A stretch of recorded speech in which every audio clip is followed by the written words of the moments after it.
خان بابا اول خو راته دا ووایي چې صحت مو څنګه دی، بل دا چې نن مونږ د پی ټي ایم جلسې ته تللي وو خو هغه خوند یې نه و، هغه خوند یې نه دی پاتې. نو تاسو څه وایي؟ اعوذ بالله من الشیطان الرجیم، بسم الله الرحمن الرحیم. صحت خدا الله شکر دی چې اوس تر ډیر حده پورې ښه دی او مخکې هم الله تعالی کرم وکړي که خیر پاتې شو. خبره د پی ټي ایم جلسې له تاسو تللي وئ نو ښه خبره ده، پکار و کلک پکار دی. زما په خیال چې پښتانه چې څه هلې ځلې هم کوي نو د هغوی سره ګډون پکار دی چې د قوم په فایده کې وي. او خوند نو خوند داسې کار دی چې په شروع کې خو یو هوا وي چې هغه وچلیږي، وروستو بیا چې دی نو دا ډېر یو منظم کار غواړي، منظم دغه ترتیب غواړي.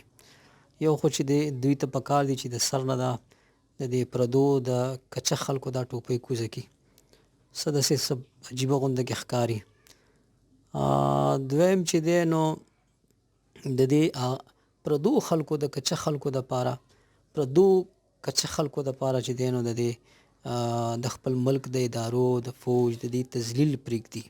ځکه چې یو شروع کې چې وي نو هغه خو سړی وایي چې غوسه ده، یو دغه دی خو مونږ هم کوو، تنقید هم کوو، دغه هم کوو، خو چې کله دا مستقل شي نو دا بیا یو قسم لا یو ایجنډا غونده کې ښکاري.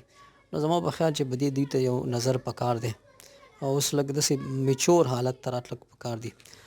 او دریم چې دی نو زه ګورم چې د دوی دا تحریک کنټرول چې دی د دوی دغه چې دی دا د مومبتي مافیا په لاس کې دی، دا د پښتون قوم اقلیت دی.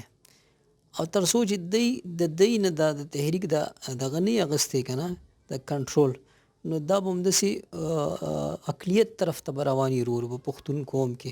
ځکه چې دغه خلک چې دی نه دا د پښتون قوم د کورني معاشرتي کورني معاشرتي نظام خلاف دي.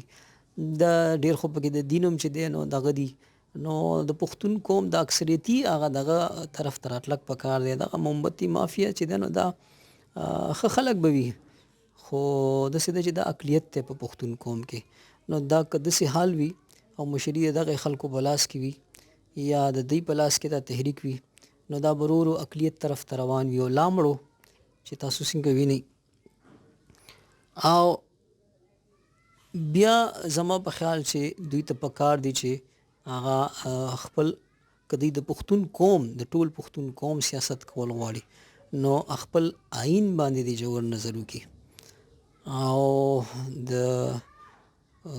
پښتون کلک نشنلیزم طرف ته راشي، پښتون کلک نشنلیزم طرف. نو یقینا چې اوس هم چې دی نو څه تلي راغلي نه دي او یو ښه تحریک جوړېدی شي. نو په شروع کې خو چې دی هر څه کېدی شي، هغه یو هوا وي بس هغه وچلیږي، خو وروستو بیا چې دی هغه ډېر ترتیب غواړي، طریقه غواړي او منظم کار غواړي. نو دا هر څه به کتل غواړي، پکار دی چې دوی په دې هر څه باندې نظر وکړي او په ښه کارونو کې دی الله کامیاب کړي ټول پښتانه تحریکونه. مننه، الله مو ښاد لره.